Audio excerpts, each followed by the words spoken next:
Хей! Днес ще ви покажа един мини дейтинг влог. Васето беше зад мен на леглото и ме разсмиваше докато ме изчакваше да се оправя.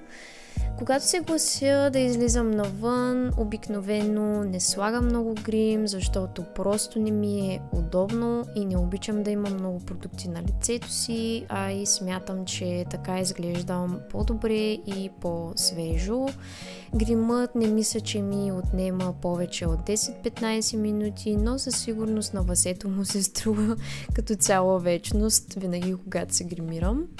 2 hours later. Доживях и малко поспах. По-малко, ама... Тук вече бях готова за излизане, избрах удобен и семпъл аутфит и реших да добавя една от любимите ми чанти.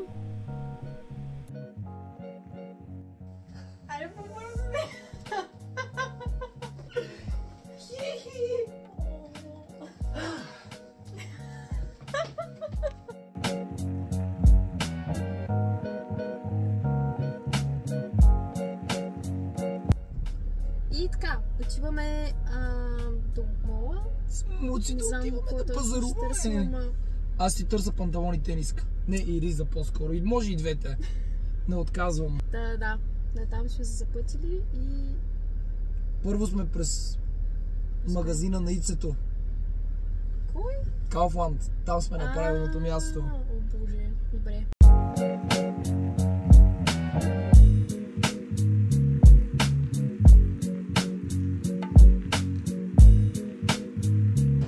Ами, успяхме да си напазаруваме нещата, за които бяхме дошли.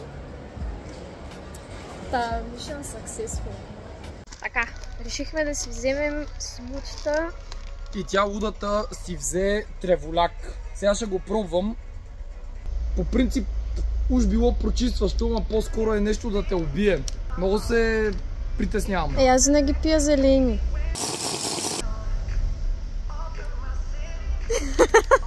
Буквално, все едно си косия райграса и след това го пия. Не е нормална работа, не е нормална работа. Взимай си за тази помия. Благодаря. Само тропическо смути, нищо друго. Да. Аз съм голям любител на зелените смутита, така че няма как да се откажа от тях. Хей, Над от бъдещето е тук. За съжаление не можах да завърша влога поради непредвидими обстоятелства, но все пак се надявам да ви е харесал.